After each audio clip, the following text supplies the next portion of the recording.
And now may I invite for the opening address of Cape Town Conversation, Thabo Mbeki, former President of South Africa. So the podium is yours.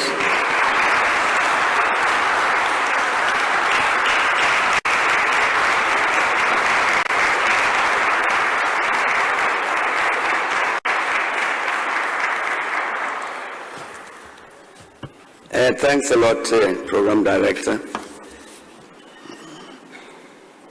The word address is a very big word. So what you just said, I'm not quite sure about it. The one you said is an opening address. That it gives a lot of responsibility to deliver an address. No, it's not an address. It's merely to say welcome. Is that an address? I doubt it. But Program Director, thanks a lot, and distinguished delegates and guests. I'm comfortably seated between two of my colleagues there, who are a kind of a protective shield, protected from my left by the Maldives, and from my right by Liberia. Welcome. And welcome to everybody to this important gathering. It gives me great pleasure and singular honor to join Mr. Sarin Saran and from our partners, the Observer Research Foundation, and Dr. Mapai from our foundation, to welcome you at this Cape Town Conversation, a unique platform for dialogue and cooperation among the countries of the Global South. And indeed, I'm glad that so many of you accepted our invitation to be with us this weekend. And further, I'd like to express my sincere appreciation and gratitude to our co-hosts of this event, that is the Observer Research Foundation, Think 20 India, for their vision and leadership in initiating and helping to organize this timely and important event. The conversation is a testament to the strong and enduring partnership, I must say this, between ourselves and India, which dates many years back and has been enriched by centuries of cultural, economic, and political interactions. And so together we share a common vision of a peaceful, prosperous, and inclusive world where the voices and aspirations of the Global South are heard and respected. And we are gathered here today at a critical moment in the history of the world, during which, among other things, we are witnessing a renewed drive for a multipolar world order and genuine multilateral cooperation based on the UN Charter. As we all know, there are others who are used to a unipolar order and their exercise of uncontested hegemony. It's therefore self-evident that there will be a contest between the two tendencies, the striving for the multipolar world order on one hand and the impulse to maintain a unipolar order. Necessarily, this means there will be instability in the world and a prevalent sense of uncertainty about the future concerning all the areas of human activity. Ever since the independence of India in 1945 and the birth of the People's Republic of China in 1949 and the emergence of other independent states as colonialism continued to collapse, the feeling has existed among the newly liberated countries that they should get together to agree on what they should do to pursue their common interests. And this is what led, of course, to the convening of the African and Asian Bandung Conference in Indonesia in 1955, which agreed on a common program of action. And all this eventually led to the emergence of the non-aligned movement, which defined the relationship of the Global South to the superpowers of the day. And even as the non-aligned movement was continuing to do its work, the countries of the South as a whole, including Latin America, considered it important that the matter of world trade must be discussed through the United Nations. This led to the establishment of the UN Conference on Trade and Development, UNCTAD, which first met in Geneva in 1964. The Group of 77 emerged at the end of this first UNCTAD, the 77 being the developing countries represented at that conference. And they called for a new order in terms of international trade.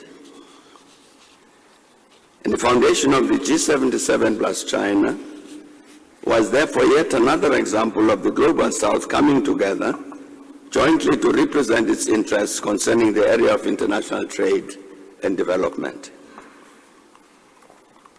And here I must mention that, again, as we all know, the G77 plus China continued to pursue what they had described in their founding declaration as a new framework of international trade that is wholly consistent with the needs of accelerated development. As a result, in May 1974, the UN General Assembly adopted the famous Declaration on the Establishment of a New International Economic Order. To indicate the extent of the victory scored by the Global South in this regard, let me read part of the very first paragraph of that General Assembly Declaration. It said, "We, the members of the United Nations, solemnly proclaim our united determination to work urgently for the establishment of a new international order to make it possible to eliminate the widening gap between the developed and the developing countries and ensure steady accelerating economic and social development and peace and justice for present and future generations," unquote. In time, thanks to the absence of the multipolarity to which I referred, this commitment came to naught and the new international economic order vanished. However, so important was this achievement at the General Assembly of the UN that as recently as January this year, representatives from 25 countries met in Havana, Cuba, and among others issued a call to renovate the vision, quote, to renovate the vision for a new international economic order fit for the 21st century and enshrine this vision in a new United Nations declaration on the occasion of its 50th anniversary next year, 2024. I don't know if the Cape Town conversation will discuss that as a major task of the Global South. However, sometime after the adoption of the new international economic order, that declaration, the new global challenge that was posed was how to respond to the process of globalization. And indeed, from the point of view of the Global South, two of the appropriate responses were the adoption of the Millennium Development Goals, the MDGs, in 2000, and the Sustainable Development Goals, the SDGs, in 2015. With the unanimous commitment of importance to the developing world that, quote, nobody will be left behind, unquote. But only 2 months ago, in September, the UN General Assembly assessed the progress made towards achieving those SDGs halfway through the set period up to 2030. And the dismal report is that only 15%, of the targets have been achieved. And it will require annual expenditure of between 3 and 4 trillion US dollars between now and 2030 to realize the SDGs. You can imagine that in the first half of that 15-year period, we've only achieved 15% of the targets. And now the other half, we must achieve the other 85% and annually spend these huge sums of money to 3 and 4 trillion a year. I think that again gives a challenge to the Global South. What must we do? I believe that once again the Global South will have to get together to answer the question, what should be done to achieve Agenda 2030, that's the SDGs.